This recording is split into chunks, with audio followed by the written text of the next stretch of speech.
Hello guys, मेरा नाम ओम प्रकाश सैनी है और ये मेरे व्हाट्सअप नंबर हैं। अगर आपको किसी भी प्रकार के नोट्स चाहिए हो तो हमें आप इस नंबर पे व्हाट्सअप कर सकते हैं। अब हमारा जो प्रश्न है वो ये है कि कोणीय संवेग किसे कहते हैं, या हमसे पूछा जाए कि कोणीय संवेग की परिभाषा क्या है, इसका अर्थ क्या है, समझाइए। तो हम उसका उत्तर भी कुछ इस प्रकार से समझा सकते हैं। तो कोणीय संवेग को किस प्रकार से समझाएंगे?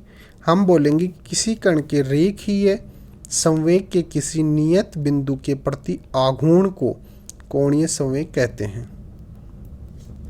रेखीय संवेग क्या होता है कि जब कोई पिंड गति कर रहा होता है रेखीय गति, तो उसके अंदर उसका जो द्रव्यमान होता है और वो किस वेग से गति कर रहा है, उसका गुणनफल जो होता है वो होता है रेखीय संवेग। और जब कोई कण कोणीय गति कर रहा हो, यानी कि एक तो सीधी रेखा में और एक कोणीय, इस प्रकार से जब कोई पिंड कोणीय गति कर रहा हो तो उस समय उसका जो संवेग होगा उसको हम बोलते हैं कोणीय संवेग।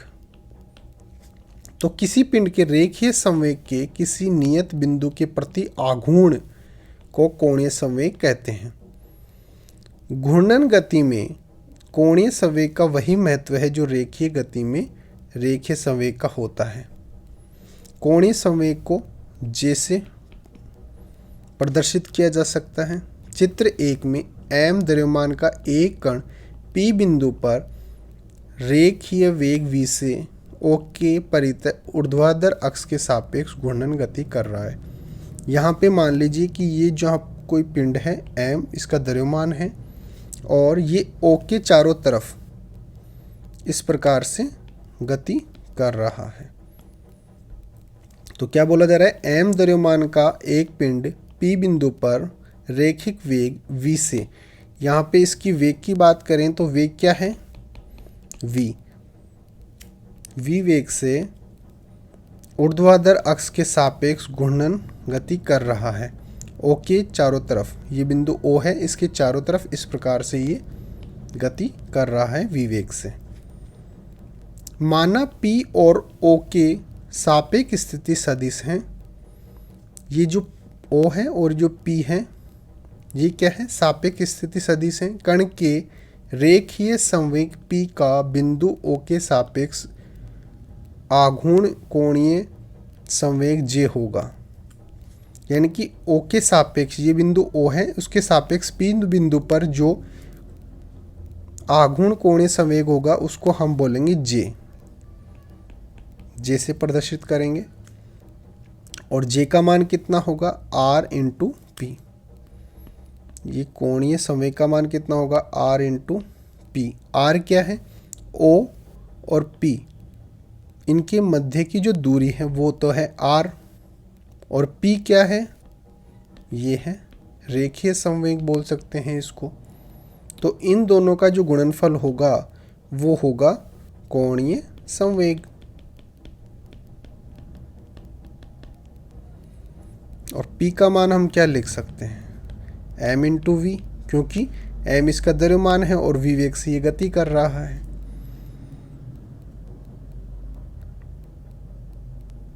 अब इन दोनों के मध्य में जो थीटा कोण काम कर रहा है, ये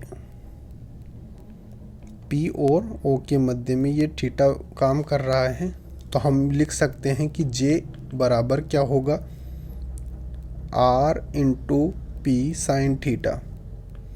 R into P sine theta. Sine theta क्यों लिख रहे हैं, क्योंकि इनके मध्य में थीटा कोण कार्य कर रहा है। जहाँ n तो क्या है, डायरेक्शन बता रहा है कि किस दिशा के अंदर है। R और P के तल के लंबवत दिशा में एकांक सदिश है और थीटा सदिश R और P के मध्य कोण है। ये R है इस प्रकार से और ये P है, यानी कि इस प्रकार से R लग रहा है और इस प्रकार से P लग रहा है। इनके मध्य में जो थीटा कोण है उसके लिए हम यहाँ पे ये थीटा कोण काम में ले रहे हैं, क्योंकि सदिश J R एवं P के लंबवत हैं। और ये जो J है ये यहाँ पे L से प्रदर्शित किया हुआ, उसे J लिखेंगे R इंटू P। ये इन दोनों के लंबवत लग रहा है। ये इस प्रकार से हैं, ये इस प्रकार से हैं, तो ये इस प्रकार से होगा जे। जे की दिशा घूर्णन अक्ष के अनुदिश दक्षिणावर्ती पेच नियमानुसार ज्ञात करेंगे। अगर इसकी दिशा ज्ञात करनी हो कि जे की दिशा क्या होगी, तो हम किससे ज्ञात करेंगे? जो दक्षिणावर्ती पेच नियम होता है उसके अनुसार ज्ञात करेंगे। तो इस प्रकार से कोणीय संवेग क्या होता है? जो रेखीय संवेग होता है, जब कोई कण सीधी रेखा में गति कर रहा होता है उस समय m इंटू वी, यानी कि m द्रव्यमान का कोई कण है, v वेग से गति कर रहा है, तो उसका रेखीय संवेग m इंटू वी होता है। वही अगर कण कोणीय वेग से गतिशील है तो उसका जो संवेग होगा वो कोणीय संवेग कहलाएगा, और उसकी हम ये फॉर्मूले की बात कर चुके हैं। Okay, thank you.